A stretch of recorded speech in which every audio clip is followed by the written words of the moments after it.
بسم الله الرحمن الرحيم. الحمد لله رب العالمين، والعاقبة المحمودة للمتقين، ولا عدوان إلا على الظالمين. أما بعد، فيقول الله سبحانه وتعالى في كتابه: يريدون ليطفئوا نور الله بأفواههم والله متم نوره ولو كره الكافرون. هو الذي أرسل رسوله بالهدى ودين الحق ليظهره على الدين كله ولو كره المشركون. ربين أيها الأخوة، السلام عليكم ورحمة الله وبركاته. ربين قرآن كيست يرون هيمو أكن جو بر ور ربيتين أمانين ور كرا إسلام ما رنجر قوتو لساني أبا فداتو إسلام ما كان في أمانتي دقا كربين دل نماتي فلتي سني كن كان أفانو ميسانيتين أولولا أرغن الرأوفاني dhaamsu barbaadanii jedha. Akka inni lash jedhu, akka inni fituuba deebi'u godhuu barbaadanii nu jedha Rabbi subhaanahu wa ta'aala. Garuu ويأبى الله إلا أن يتم نوره. ربين إسلام ما كان أمنتها إسا كان قوتو ملي وان جرجت سن هن أورغا اتأكن جين نقول آجا رب سبحانه وتعالى ولو كره الكافرون. أسو إسان جبن الحال أسو ما إسان جبن أسو ما إسان فين ربين إسلام ما كان bakka halkaniif guyyaan gaheen gahaa jechuudha. Rabbi Quraana keessatti akkas jedhee nu hima jechuudha. Asaamarree warri Rabbitti amaniin islaamummaa kana jiruu isaan fedhan jechuudha. Jiruu islaamummaa illee fedhan jechuudha. Warri islaama ta'e illee jiraatu fedhan jechuudha. Muslimtoonni illee jiraatu fedhan jechuudha. Waan Rabbi isaanii kenne hunda, waan dandeettii qaban hundaan islaamummaa dhabamsiisuuf irra duulan jechuudha. Sababni hoo maali laata? ربين آية برو كيست يروهم ود كثير من أهل الكتاب الرهدو ور كتاب كنمنيكم ككتاب ساني تندل إنك ككتاب ساني جراني فري ساني إسارة ديوسان كوني هن هوني جراني مال لو يردونكم من بعد إيمانكم كفارا سنتاسسو هوني جران إيجا سن أمنتني كرارو قبتني قرآن قبتني جل ديمتني يتني الرئيس ديبسني كرا جلنا رت سن ديبسو هوني نجا رب سبحانه وتعالى قرآن كيست يرو جل كان الرحيم وجدوا سببنا حسدا من عند أنفسهم وانيما راف سبب وانيما تبجتوا هم بيكن إنسان أمة مسلمة كوني أك أمة الأجار رجلهم توسا هم بيكن جتوا أمة مسلمة كون أمة الأجار رجل توسا نبيكني كناف هالكني جويا ردولني أك أمة مسلمة كوني إسلام ما كان قد يسوق أني جتوا كوني أكم ربي القرآن كيست نهيمو إسان سنين جالتني إسان مو هن جالتني إسان كايو إسان دنتا إسان كابني وسو إساني أنجي دشيرا إسان أبسي سفتان جا رب إنو جر ربي دشيف سماي ومي القرآن كيست تجي إنو تماجي تشوف في جنون وكنا جتشورا وسما إن بين جتشوفون كرا دور مرة وفي جتشورا وانا كنا كوني قد بدت البغضاء من أفواههم أفانين جبانس كيسن أفاني را دبري أفاني ساني را سني ملأتا وما تخفي صدورهم أكبر وانقروا إسان أني كيسب باتني ديمن إرى قد أنو جاء رب سبحانه وتعالى القرآن كيسد وان إسان أني كيسد جبانس سني إسان سني كمان مالا إسان سني دان لفر راسين بلس ويسا يدنتو إرى قد أنو جاء رب سبحانه وتعالى القرآن كيسد يرونه مججو كنافو قروا هو الذي أرسل رسوله بالهدى ودين الحق ليظهره على الدين كله. ربين إسلام ما كان نبيي كبجماع على المنما تهين إرجوان جروف أمنتا هندر أولتون إسا قرطي لا قرآن كيستك ربي أمنتا هندر أولتون إسا قرطي لا جتشولا كوني وأكم أما الدنيا كيست أرجع جرو جتشو أمنتين إسلام ما كيست بل إنن osoo namni lola takkaan alatti osoo giddiin fudhadhaan jedhiniin amantiin babal'ataa jiru amantii kan beeytani amantii islaamaati jechuu biyya kam keessattuu biyya bahaseensa kaabaa kibba keessatti irra uummanni muslimaa dachaan jiraa jechuu osumaa warri itti duulu osoo dhabamsiisuudhaaf yaalan garuu islaamummaan kun ol mul'atee ganaas mul'atuuf jira haga guyyaa qiyaamaa la yablughanna hadha al-amru ma balagha al-layl wan-nahar. islaamummaan kun bakka halkanii fi guyyaan dhaqqabdu guutuu dhaqqaba jaa Rabbi subhaanahu wa ta'ala quraana keessatti kuni onnachiise jechuu uummata muslimaa ammas borus aduwiin islaamaa waan arge haasa'uun dhiisu دوان أرجع دلقون ديسو قالوا السلام مالين بلأتون ديسو وجدوا مالي ويأبى الله إلا أن يتم نوره ولو كره الكافرون. إسلام ما كان قوتوا مالي ربي وانجر جتوسن اتنقلوا في جاء ربي سبحانه وتعالى. أما أكو بديوتنا لقيني نميتشان كامني كيسا قبان فيان كامني جتشو كفيان كامني كيسا في قبان فيان كامني نبيي كين الرتي الرب إيرتو يالي جتشو كن كأر أجمع مو متججو دوري را أبوتين إساني رتولي جتشو أبوتين إساني نبي كن عليه السلام أجيسو في علن جتشو وسما إسان أجيسو في علن قالوا ربين دفع إسلام ما كان نبي تمسي أبو بكر وجه نما لمان والكاني إسلام ما كان أرى دتشي بهاسين سبيلين أن أمة مسلمة لكام الحمد لله ربي إسلام نتايس الحمد لله وإسلام ما إسلام ما أول وني نتجمع من نجرو جتشو شوف أما أمني كوني ورم إسلام ما ربسكم ماري ده بسبب نساء يوجد نلالي كوني قلالي لوجيك تلال قد أدلان جل ديمني مالف ما يشوف كم لوجيك تيولال نمني تكو وان تكو يوجب يوكين يو اتهنافي akka wanni sun xiqqaattu godhuu barbaada jechuudha. Akka wanni sun xiqqaattu godhuu barbaada jechuudha. Waan faayidaa hin qabne takka namni ittiin hinaafu beek. Namni waan faayidaa hin qabne takka ittiin hinaafu. Fakkeenyaaf namni tokko jiraataadha. Birriin qabuu hiyyeessaa. Hojjetee hojii humnaatiin bula yookiin ammoo kadhatee jiraata. Kadhattuu karaa gubbateetti jechuudha. Kawa takka waan takka namni itti waan jira. Namni itti waan jira. Hin jiru. Garuu nama qabeenya qabu. Yooma duniyaa jira nama qabeenya qabu ka uffata qabu ka zaata qabu ka warri isaa akka gaarii jiraatu ka qabeenyi isaa akka gaarii jiraatu ka ofirraa tasgabbiin jiraatu ka beekumsa qabu ka barumsa qabu halkanii namni isatti waan jiru nama dhibbaa jechuudha. Nama dhibba jechuudha. Maaliidhaaf? Waan nyamu santu yookiin waan jibban santu waan olola irra oofanii akka wadu godhan santu waan dhugaa ta'u waan beekuudhaaf jechuudha. Isa caallaan jechuudha. Amma namni islaamummaa irra olola oofu kun islaamummaa kanatu amantii dhugaa ta'uu beeynaan shuuf yeruma achi islaamummaa kanatti ka'uu jammare amantii dhugaa ta'uu beekee jechuudha. Amantii dhugaa ta'uu beekee jechuudha. Amantii islaamummaa amantii dhugaa ta'uu amanuu isaati islaamummaa arrabsuun shuuf akkasitti hubanna jechuudha. Maaliif waan nyaata akka namni gabbeen arrabsu kan inuu yaadatu iyyuu laalee islaamummaa kun dhugaa ta'uullee argennaan warri islaamummaa kun milkii irra jiraatu isaanii tasgabbiidha waa hundaanuu jiraatu argennaan gadi bahee aariif keessa buqqise jechuudha. Akkanatti ilaalama jechuudha. Yaa namichaan siifii kasi fakkaatullee warri jibbanni muslimaa isin guutallee kota islaamummaa kana seenaa achi teettanii hawwina islaamummaa kana kanama bareechisu ka dhiiraaf dubartiin isaanii bareedu ka guutuun isaanii bareedu kana gahan jiraatu ka qur'aana kana bar qur'aana keessa bar islaamummaan kun bar waa hundaa nu barsiisa islaamummaa waa hundaa nu barsiisa jechuudha. Wanni ibaadaa keessa jira wanni diinagdee keessa jira hawaasummaan keessa jira waa'ee siyaasaa keessa jira akkaataan bulchiinsaa akkaataan hooggansaa waa'ee seeraa ogummaa guutuu nuti islaama qur'aana irraa baranna jechuudha. Bar qur'aanni waa hunda of keessaa qabaa jechuudha. Amma nabiyyi Muhammad alayhi salaam mee nabiyyi Muhammad kana nabichi kuni maaliif itti xiyyeeffate jettanii ilaala. Nabiyyi Muhammad alayhi salaam addunyaan ka akka isaaniin arganne waan ta'eef laal namicha kitaaba adii tokkotu dubbise kitaaba nama warra adii barreessee dubbiseedhaami.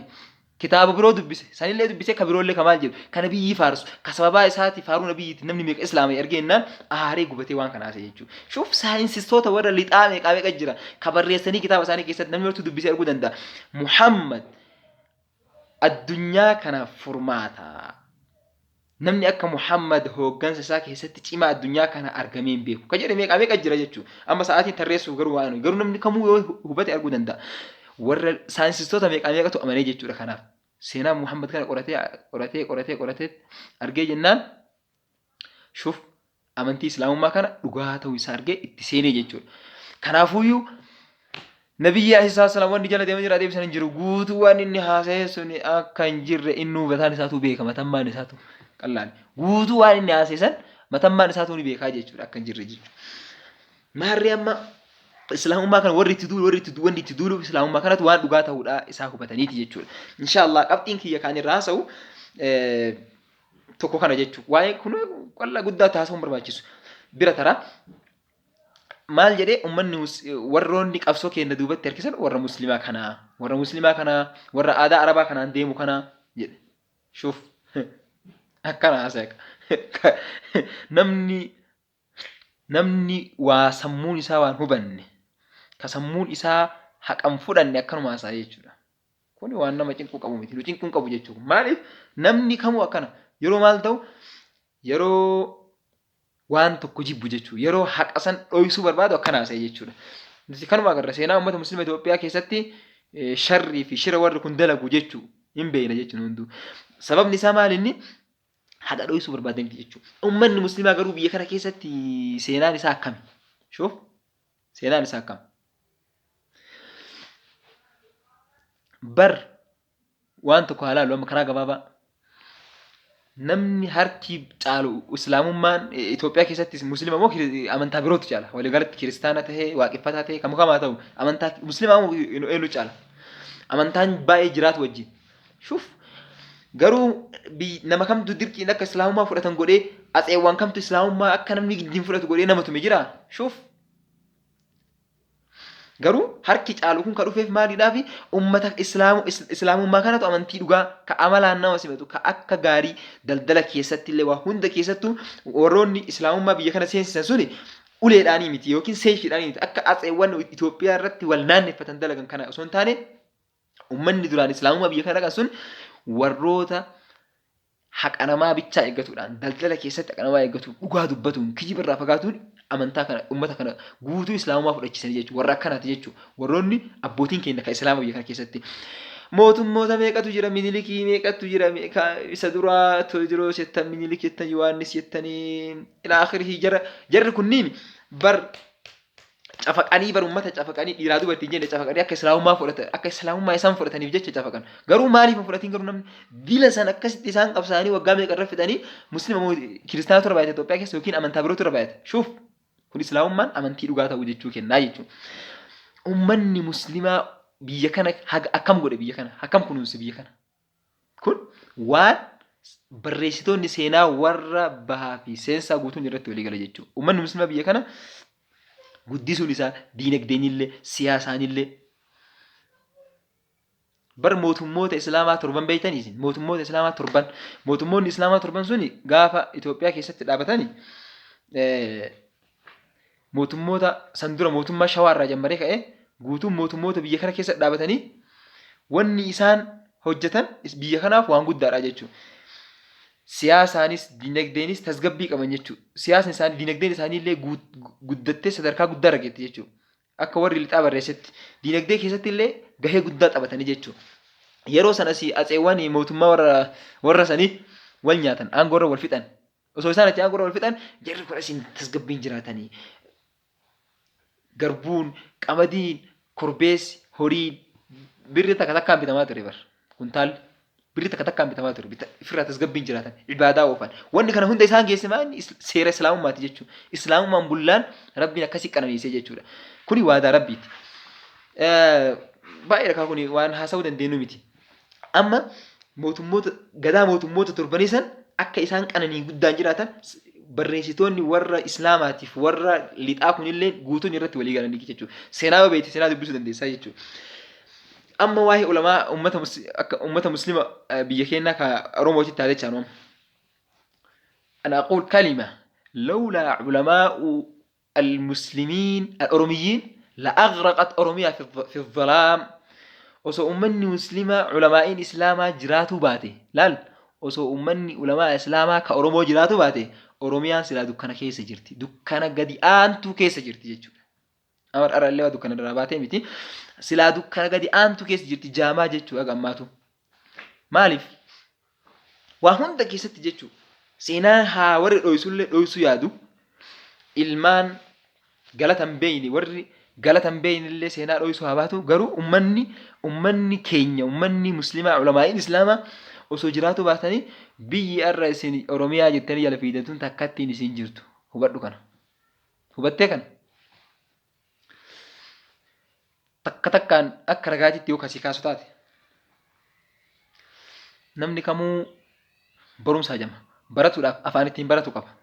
Shuf namni afaan ittiin baratu qubee ittiin baratu qabaatu qaba jechuudha. Ka wal bulchulleen ka hoggansaallee guutuu qubee ittiin baratu qabaatu qaba jechuudha. Gaafa Oromoon qubee hin qabne sani akkam akka ummanni keenya cinqamaa ture ni beeyna jechuudha. Ni beeyna jechuudha. Namni kamuu seenaa irratti hin beeka jechuudha. Akkam akka namni keenya duubatti hafe sani hin beekaa jechuudha. Yeroo ilmi muslimaa yookiin ilmi Oromoo yookiin ilmi muslimaa mana barumsaa dhaqee baratuun dhorgamaa san yoo amantaa jijjiirate malee yoo maqaa jijjiirate malee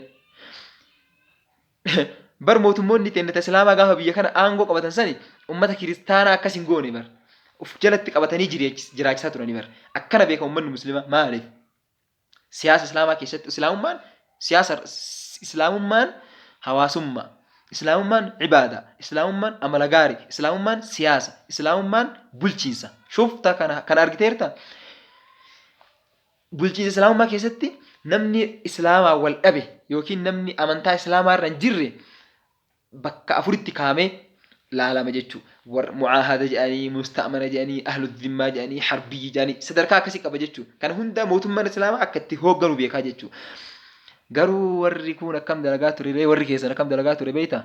Walitti qabee cafallaqee maqama muslimaa ta'uudhaaf maqama amantaa isaa ta'uu dhabeedhaaf walitti cafallaqaa ture jechuudha. Garuu uummanni muslimaa akka itti horatu beeka hundaa jechuudha. Maali yeroo uummanni yoo inni irraa kaan yeroo uummanni muslimaa gadaa mootummoota darbee Hayya Sillaasee fa'aa keessa akka mana barumsaan baranne godhame san yoo amantaa jijjiirate yookiin maqaa jijjiirate malee gaafa san akka rakkinni guddaan nurra ga'ee ni beekna jechuudha ilmaan muslimaa keessaayyuu ilmaan Oromoo jechuudha. Ulamaa'in keenya baay'ee yaadaa turan jechuudha. Yeroo asii barumsa namni tokko waa'ee barumsaa jedhee yookiin waa'ee Oromummaa kana mataa waliin qabanne warroonni waa'ee Oromummaa kana fuudhanii addunyaatti mul'isan akkuma namni martuu seenaa irratti beeku akka martuu namni martuu haasayaa jiru uummata muslimaa ulamaa islaamaa ta'uu namni kamuu waakkatu jechuudha. Qubee afaan Oromoo ta'amma ittiin barattan afaan Oromoo ka'amma addunyaa irratti yuunivarsiitii biyya alaa keessatti yuunivarsiitii warra Ameerikaa kan warra Awurooppaa keessatti sadarkaa Afrikaa keessatti sadarkaa tokkoffaa ta'amee qabamee akkasii baratamaa jiru kuni osoo qubee qabaatu baate akkamitti danda'amettee addaati. Osoo qubeen jiraatu baate akkamitti danda'amettee adda. Garuu qubee qabaannaan qubee mataa isaa danda'e seerluga mataa isaa danda'e qabaannaan har'a addunyaan qeebalte jechuudha. Garuu yeroo san uummanni keenya akka hin baranne godhameera. Garuu qubee kana ulamaa'iin Islaamaa beeytonni Islaamaa jechuudha. Karabbiin beekumsaan isaan qare. Bar waan tokko badhaase sammuun uummata muslimaa kana keessa jiru qaqqabdan malee mootummoonni biyya kana irratti wal tareeffatu guutuun isaa uummata muslimaa qaqqaba malee kawaa keessa arge guutuu gad deebisa malee sammuu uummata kana keessa jiru osoo itti fayyadamte Itoophiyaan sila biyya alarraa Afrikoonnii fi warri biyya hundi itti dhuftee diinagdee fi barumsaan illee itti dhuftu taate osoo maal ta'e osoo mirgi muslimaa eegamee sammuu uummata muslimaa kan itti fayyadamanii subhaanallah osoo sammuu ulamaa islaamaa beektota islaamaa kan itti fayyadamanii ofirraa achi dhiibuu dhabanii silaa Itoophiyaa marii jedhamu kuni har'a sadarkaa amma kufaatii keessa jirtu kana jirtu jechuudha. Sadarkaa addunyaan itti fe'attee as keessa jiraatu namni as keessatti godaanuu barumsaaf as keessa dhufuu akkas ture jechuudha. Garuu uummata muslimaa biyya kana keessa qaqqabanii yennaan deemeet addunyaa alaa fayyadaa ture jechuudha uummanni muslimaa. Beeytonni keenya gadaa duraanii keessa jechuudha. Akkana irra turre jechuudha. Wanni irra turre kana.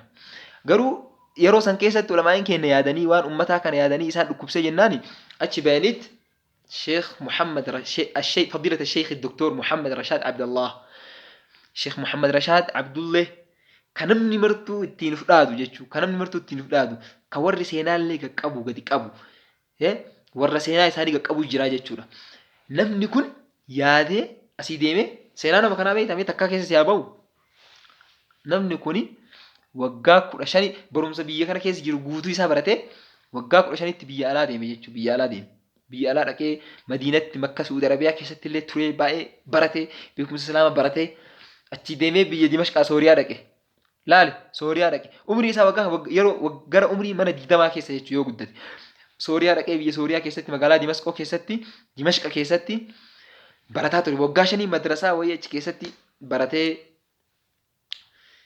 takka qabxii jabaa fidee jabaate. Jabaatee naan akkam godhan beektaa biyya Suuriyaa keessatti biyya Suuriyaa ta'amma magaalaa Dimashqa yookiin Dimaskoo maal jettaniin magaalaa san keessatti aangoo kennaniif jechuudha. Tokko muftii godhan jechuudha. Muftii jechuun nama fatwaa godhu. Fatwaa jechuun nama amantii islaamaa kanaan murteessu jechuudha. Takka lammaffaa masjida garii keessatti خطيبة جمعة قران خطبة قرص ويا جمعة كسدركا قدا قبسا مقالاس كيسة أمة أدي كيستي قران جتشو أمني نسا يرو كان دائما جتشو أسيت يرو قدام وثم نمنواي بلسوم ما ديسي برمسا يقوم قبل جتشو إني ديمت بي عربا لكي عربا كيس عربا هو قناتو جتشو علم إسلامات لان ولما إسلامات أجت عربا هو قناتو أجت فتوى كنني في أكمسا برسيسا اللي كنني في waggaa baay'ee achi dalagaa ture. Eegasii ka'ee ammallee na hafa barumsi. An uummata akkam keessaa ba'e uummata wallaalaa keessaa ba'e uummata saniif waan guddaa dalaguu qaba jedhee biyya Misraa biyya Ijiptii magaalaa Kaayiroo yuunivarsiitii argamtu Azhar magaalaa yuunivarsiitii Azhar jedhamtu keessa seenee achi baratuu eegalee jechuudha. Egaa achi baratuu eegalee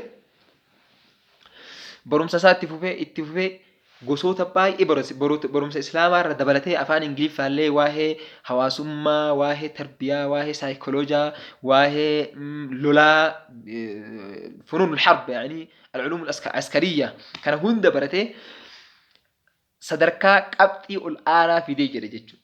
Qabxii ol aanaa fideetti mootummaa gizee sanii mootummaa Ijiptii Jamaal Abdunnaasir kan jedhamu irraa ayyaana beekumsaa jedhanii walitti qabaman warri biyya sanii ayyaana beekumsaa sanirratti qabxii isaatii fi waraqaa ragaa isaatii fi badhaasa isaa harka mootummaa irraa fudhatee jechuudha achitti.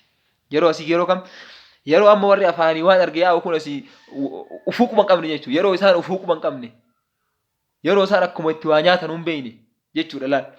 Deemee biyya Ijiptii dhaqee biyya Arabaa keessatti qabxii ol aanaa fidee mootummaa biyya sanii kun namni kamuu suuraallee arguu dandeessa. Nama interneetii irra seentanii akka jiban ta'a mootummaa biyya sanii harka cabbatee mootummaan kenneefi jechuudha. Azhar keessatti yookiin jaami'aa achi yuunivarsiitii achi keessatti sadarkaa guddaa qaba jechuudha laal. Ilmi musliimaa ilmi Oromoo jechuudha. Achirraa yeroo achuma yuunivarsiitii Azhar san keessatti yeroo baratu sanuu inni ijoollee Oromoo achi baratu namni martuu afaan isaatiin haasa'a qubee isaatiin barreeffata laalee ijoollee kana walitti qabee qabsoo guddaa godhaa ture jechuudha. Namnummaan kun yeroo yuunivarsiitii Azhar keessa baratu iyyuu yaalii guddaa godhaa ture jechuudha. Waa'ee uummata isaa waa'ee uummata Oromoo jechuudha. Eessa jira akkana haasa'u kun irra gizee inni barumsaa miti yookiin gara jiraate yookaan takka jechuudha. Gizee inni faayidaa hin qabne jechuudha. Achi deemeet dura warri dammaqe uummata musliimaati jechuudha. Subhaanallah. Alhamdulillah rabbi uummata musliimaa taasise ammallee. Uummata musliimaati biyya kanaaf waan guddaa taasisu biyya kanaaf gahee guddaa bahuu of quba qabna jechuudha ammallee. Wallaahi itti amanna jechuudha. Inshaallah. Gaafa mataa ol qabanne gaafa tokko biyya kanan guddisnaa jechuudha. Biyya diinaa biyya guddifnaa jechuudha. Durallee guddisuu baranne ammallee guddisna jechuudha. Biyya akkasii amma waa baay'ee keessa deemuu nu barbaachisu. Duuba isheen suni akkasitti achitti qabxii ol aanaan eebbifamanii mootummaan achi yaamee mootummaan achi yaamee cabbatee waraqaa ragaa kennee fi isaanii sadarkaa akkasii qabanii jechuudha. Achirraa gaafa deemanii mootummaan osuma jaalatu osuma biyyillee jaalattu biyya Somaaliyaa dhaqanii Itoophiyaa waan seenuu hin barbaanneef waan mootummaa kana waan deeggaran waan jibbaniif jechuudha. Biyya Somaaliyaa dhaqanii warra Somaaliyaa achitti uummata tajaajilaa turanii mootummaan Somaaliyaallee jaalattee ofitti qabdee akka gaarii biyya fayyadaa turan jechuudha. Namni tokkoffaa afaan Oromoo bichaa irraa haasoftan namni tokkoffaa kitaabolee mana barumsa Somaaliyaa keessa baratamu namni qopheessuu jammare kan haa qopheessu jedhanii achi dheeran tokkoffaa isaan kana jechuudha. Kitaabolee muqarraraati marbiffa. Kitaaba madrasaa san keessa baratamu namni qopheessuudhaaf qubni itti laatame tokkoffaa isaanii jechuudha. Osoo eegachi barsiisaa turan eegasi hojjetaa mootummaan hojii keessa galche jechuudha. Yeroo hojii keessa galchisan mootummaan waa baay'ee hojjetanii waa'ee uummata Oromoo kanallee yaadanii eegasi qubee afaan Oromoo kana kaayanii kitaaba furaa qubee afaan Oromoo jedhu qopheessanii qubee afaan Oromoo kana seera isaa kan amma ati ittiin barattu kana guutuu isa kan profeesara ta'elleen kan doktora ta'elleen qubee kanaan ka'anii aabaa jedhee barate kana isaantu kaayee jechuudha wala shufta isaantu kaayee jechuudha. Sheekh Bakri Saphalollee qubee kaayanii jiranii garuu qubeen laatiin nu amma fayyadamaa jiru kuni kan Sheekh Muhammad Rashaad Doktor Muhammad Rashaad Abdullee kaayee jechuudha. PhD isaanii doktorummaa kan ittiin fudhatanu waa'ee Oromummaa kanaa fi waa'ee kanniin irratti jechuudha isaan. Achi qubee tana biyya keessa walga'anii dhaabni Oromoo kan Oromoof hojjetu tokko qubee kanarraa fudhatee eegasii qubee kanaan addunyaa guutuu walgahee qubeen kun sababa shayni kun jiraatuutiin yeroo bara 1960moota keessa naannoo kun bara 1960moota keessa jechuudha. Sababa shayni kun jiraatuutiif Oromoon afaan ofii baratee achumaan ammallee reediyoo Somaaliyaa keessatti sagantaa afaan Oromootiin tamsaasuu eegalanii jechuu shayni kun. Sheekh Muhammad Rashaad Abdullee kun jechuudha. Mee waan isaan achi keessatti silaa isin agarsiisuu yaale waan isaan yeroo isaan achirraa dabarsan walaloo faaruu afaan Oromoo of keessaa qabu tokko yeroo isaan achirraa raadiyoo Somaaliyaa irraa dabarsan akkuma namni martuu beeku jechuudha. Fakkeenyaaf yookaan arginu taate mee ilaalla. Raadiyoo Somaaliyaa keessatti achirraan oduu dabarsaa turan jechuudha. Shayni kun nama guddaa akkasiiti jechuudha. Namni afaan Oromoo qulqulluu kama kan qabne ka uummanni warri jarri dubbattu afaan harki 80 faarsanti 80 afaan Arabaati jedhami.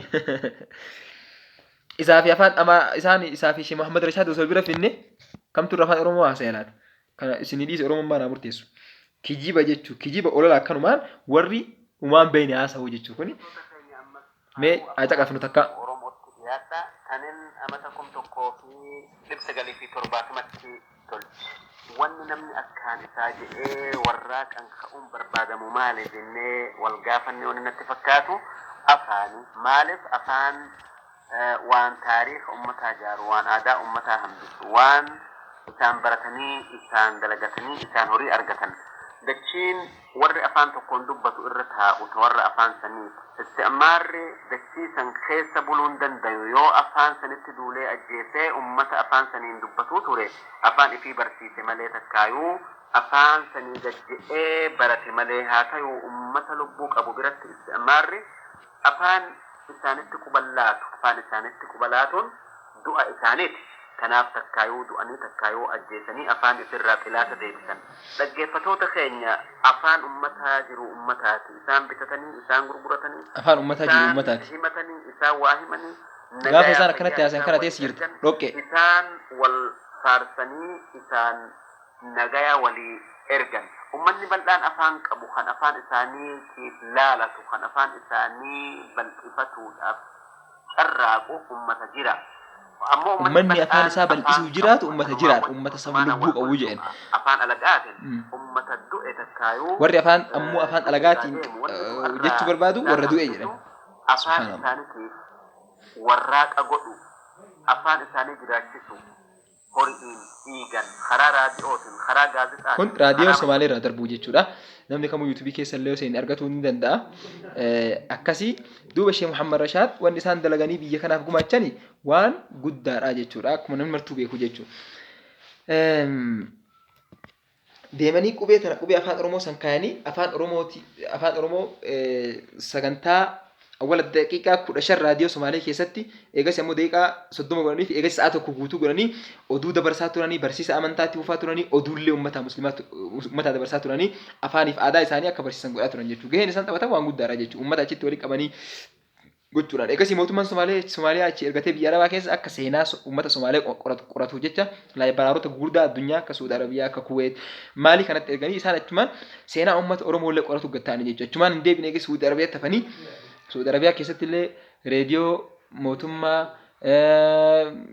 akkasitti dabarsaa turan jechuudha. Tafsiira Qur'aana afaan Oromootti hiikanii waggaa 25 irraa fudhatee hiikuun sun sagaleen illee waraabanii mootummaa achirraa deeggarsa argatan saniin ummata isaanii khaddamaa turan jechuudha. Sheekh Muhammad Rashaad seenaan isaanii akkana. Osoo sheeyni kun jiraatu baate maarree sababaa Rabbi godhe. Osoo isaan kun jiraatu baate silaa Oromoon har'a jiruun qabdu jechuudha. Silaa Oromoon har'a jiruun qabdu jechuudha. Osoo isaan jiraatu baatanii Oromoon har'a silaa jiruu wahiituun qabdu jechuudha. Kanaaf nuti ummanni muslimaa kuni biyya kanaaf waan gumaachinu guddaa jira jechuudha. Garuu bakka seenaa Sheekh Muhammad Rashaad Abdullaahi kanatti waluma beeyna. Maal akka dalaydan wal beeyna jechuudha. Osoo har'a namni kun ummata muslimaa ta'uu baate ilma kiristaanaa tokko ta'e yookiin ilma amantaa biroo tokko ta'e silaa halkanii fi guyyaa wama kana haasofitanii jechuudha. Garuu namni waan kana dubbatu hin jiru jechuudha. Waluma beeyna. Humaatii miti. Miidiyaan tokko illee har'a kaasu akka isin godhaa artan waluma beeyna jechuudha. Akka seenaa muslima biyya kanaa hataa turame bari hin beeyna. Akka seenaan muslima Itoophiyaa hatamaa ture ni beeyna jechuudha. Akka Sheekh Muhammad Rashaad akkasii jechuudha. Osoo Sheekh Muhammad Rashaad jiraatuu baatanii, osoo isaan jiraatuu baatanii biyyi kun har'a dukkana keessaa baatu jechuudha. Qubee afaan Oromoo nuu kaayanii jechuudha. Uummanni muslimaa gahee akkana biyya kana keessa qaba. Jaarraa abbaa gadaa adda bilisummaa jedhee warra amma fudhatu kun namni tokkoffaa adda bilisummaa dhaabbata jedhu namni hundeessi eenyu beeytanii? الشيخ عبد الكريم حامد الشيخ عبد الكريم إبراهيم حامد شيخ عبد الكريم يمكن جرى بغدا كجنبي بكم كان تكفى نمني دمك إيه كوجا كوما تكوف ربا فري في صدمه كيس ثلاثة كان كون كأي برك رسجل جهاتمي في وهي كيستي ka'anii maqaa adda bilisummaa uummata Oromoo jedhuun hundeessanii uummata akka bilisummaa shuuf akkuma seenaa isaanii marti keessa nu beekan gaafa barumsa baratan kutaa 12 gaafa baratan san qabxiin isaanii illee jabaadha. Gaafa sanuu waan guddaa hojjetaa turan jechuudha. Viidiyoo yuutuubii irraa buustanii argachuu dandeessanii viidiyoo isaanii ka waa'ee sanii haasa'u jechuudha. Jaafar Alii wajjin dabarsan jechuudha oduu waan sanii. Chaanaalii bilisummaa tokko irratti argeen ture. Isaan waan gaafa san dalagan guutuu isaa ibsaa turanii jechuudha. Namni akkas dalagu sun umma muslimaati dhalata muslimaati. Gaafa warri kun maqaa bilisummaa dhiisii waan birootu quban qabne san Sheekh Muhammad Jaarraa Abbaa Gadaa faan Elamoo Qilxuu faan san dura ammoo Jeneraal Waaqoo Guutuu faan Muhammad Gadaa guutuun isaa sheekotiin gurguddaan kun qabsoo waan jedhu kana ummata barsiisanii ummata hidhachiisanii jechuudha. Shuuf qaroomina kana kanuu fide maa inni qaroomina kana kanuu fiduu danda'e ummata muslimaati jechuudha. Osoo ummata muslimaa mallee ofirraa ari'uu baattee mootummaan Itoophiyaa nuuf qabde asaa Itoophiyaa biyya kana hin jirtu jechuudha. Maaliif dukkana san keessatti ija jaamaa san keessatti kanatti qabsaa'anii sadarkaa hagana geetturra nu geessan amma garuu seenaan akkam ta'aa jira namni marti waliin beekaa jechuudha. Osoo ummata biroo taate warroota isaa as qubee kaayanii qubee laalanii qubee sanuu qubee afaan Oromoo kan amma ittiin barannu kan hin taane fa'aa hafarsaa turuu keessan namni marti ni beekna jechuudha. Akkuma obboleessi kiyya Mu'aaz Naziif baay'ee dubbate Yuunivarsiitii Madiinaa irra. Waa'ee kanarratti isa ilaaluu isin gaafadha. Amma namni waan tokko jechuudha kan uummanni musliimaa illee beeknee jira jechuudha. Kan ammallee sirriitti dubbatu hin barbaanne gaafa dubbatantu jira jechuudha. Jaarraa Abbaa Gadaa qabsoo inni dalagaa ture sani warroonni kun illee maqaa qabsootiin bakka birootitti garuu gargaarsa warra lixaadhaa argatu sababa amantii makatee warroonni kun illee ol ka'anii qabsaa'oo isaa namni martuu ni beeka jechuudha. Garuu ganuu itti dalaganii akka isaan siyaasa irraa fagaatan gochuu isaanii namni martuu ni beeka jechuudha. Shuuf warra amma dhaaba islaamummaa rabsu kana keessaa bar nama ummata muslimaa ulamaa islaamaa bar gorra'uudhaaf itti deemee jira bar. Nama amma lubbuun jiru ka dhageettii gurra kiyyaate irraa arge ka sababaa saniif biyya biroo irraa biyya birootti godaanee jiru albee irra kaayanii danqara baasanii albee irra kaayanii gorra'uudhaaf irra kaayanii rabbiin baasee jechuudha. Rabbiin keenya akka itti baase qabaa jechuudha. Maal jedhanii ati kaadirii arabaatii aadaa arabaatiin nu deemtaa ka jedhu jechuudha. Ni beeyna ardhas barus akka islaamummaaf nuun tolle ni beeyna akhi badhetti beeyna kun ifa gala jechuudha. Namni martuu beekuu danda'a jechuudha. Nuti garuu ilmaan Jaarraa Abbaa Gadaa ilmaan Waaqoo Guutuu ilmaan Sheekh Muhammad Rashaad Abdullee ilmaan Imaamu Ahmad Ibrahim Al-Ghaazii Imaamu Ahmad Giraany ni jirra jechuudha. Ammallee ni jirra jechuudha. Beeka cal'isne waan sodaa waan yookiin wallaalaaf hin beeka bar. Gaafa akka itti isaan paarlaamaa gaafa seenanii paarlaamaa keessaa paartiilee Oromootitti Oromoo irraa teessoo sadi argatanii sanuu mala itti dhaame akka isaan paarlaamaa keessaa baafamanii warroonni biroo kan maqaa isaanii dhahuun barbaanne bakka bu'ee biyya hoogganu akka taasifame ni beeynaa jechuudha. Seenaa hunda harkaa quba qabnaa jechuudha. Isin hunduu beeytan akka uummanni islaamaa biyya kana keessa qaru dhaaba adda maalii jettanii bilisummaa jettanii kan namni tokkoffaa lafa kaa'ee nunni ulamaa'ii islaamaa beekaa islaamaa namni qubee afaan Oromootiin baratan lafa isinii kaa'ee nunni ulamaa'ii islaamaa namni akka afaan Oromoo reediyoon cabsine godhee isin mul'isee yookiin karaa intarneeta yookiin qilleensa saatalaayitii irratti bahuu akka dandeessan qarooma karaa isinii baasee nun ulamaa'ii islaamaa Sheekh Muhammad Rashaad Abdullee jechuudha. Biraa tarumee seenaa gabaabduu takka akka sa'aatiin daqiiqaalee nu deemeera akka irraa hadhooynu. Mootummaan Abbaa Jifaar mootummaa gizee duraanii zamana Minilikii durarraa jammaree mootummoonni gibee shanan gibee akkuma beekamutti Abbaan Jifaar ka awwalaatiif ka lammaffaalleen biyya kanaaf waan guddaa godhaa turan jechuudha mootummaa Abbaa Jifaar. Jimma jechuun biyya misoomtuu biyya kabajamtuu jechuudha. Maaltu misoomse sababa mootummaa islaamaa sana jechuudha. Mootummaan Abbaa Jifaar Gadaa isaa keessa qabeenyaanillee magaalaan Jimmaa biyyi Jimmaa sun qabeenyaanillee dura guutuu waa hundaanuu badhaatuu nagayaan tasgabbiin siyaasni jaraa tasgabbii qaba hawaasummaan tasgabbii qaba diinagdeen tasgabbii qaba amantaan tasgabbii qaba biyya bara itti godaanan turte Jimma beeyta. Situ hooggane san gaafa san situ hooggane eessa jirti situ hooggane ulamaa islaamaati jechuudha beekaa islaamaati Abbaan Jifaar.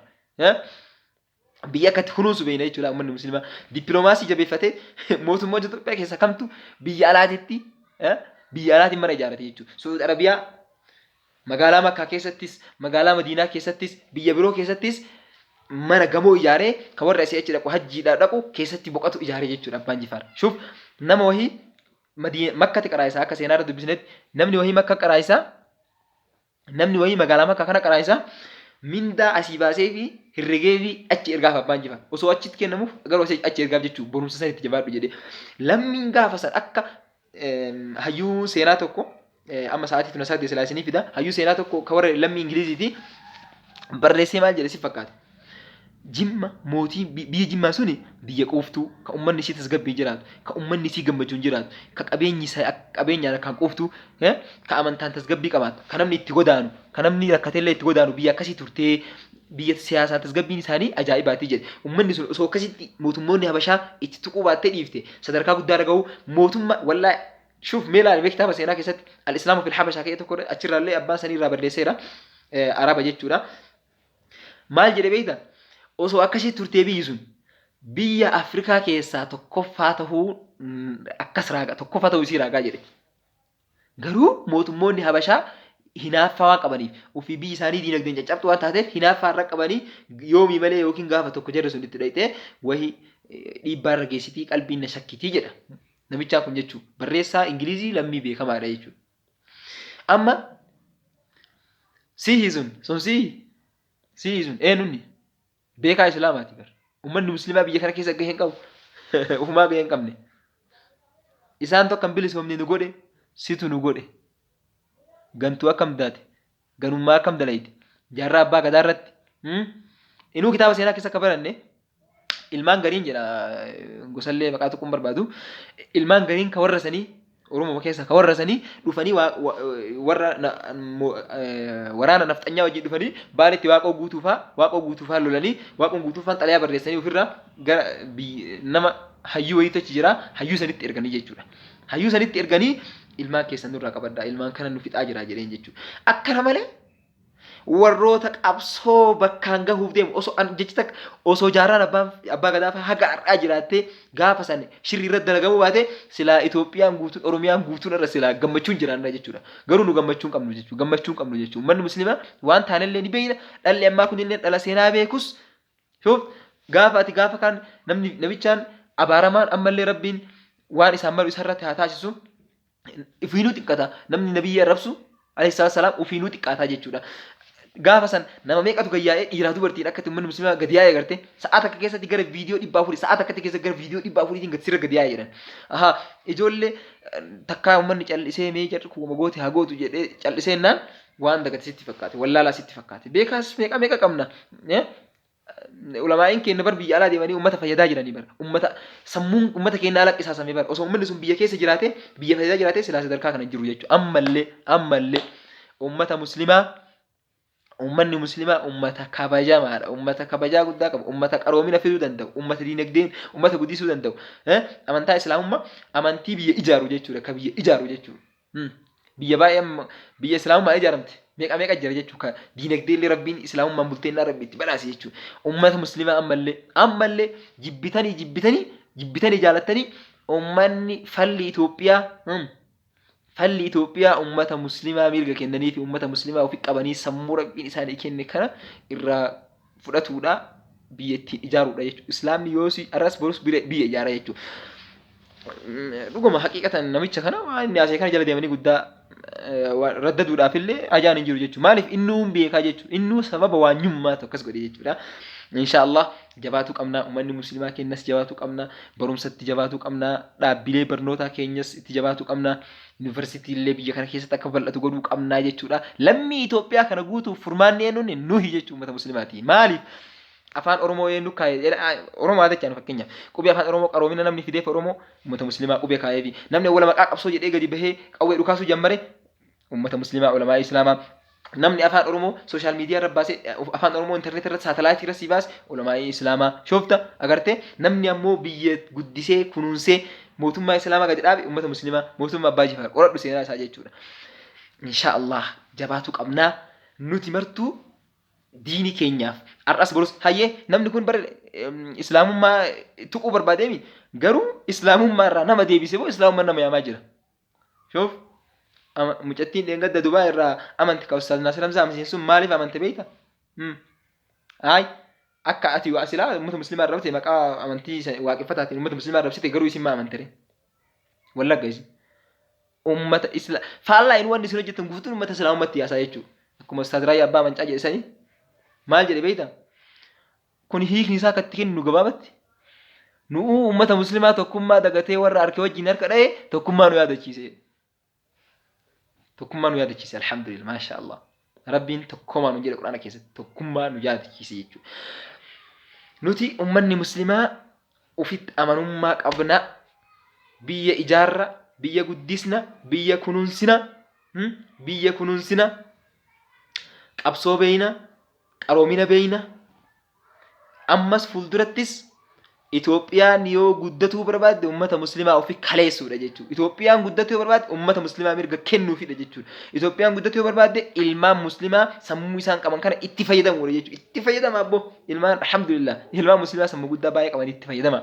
Isin warri islaamummaan biyyuma inni keessaa dhalate san keessattuu ganaa faca'u jiraata.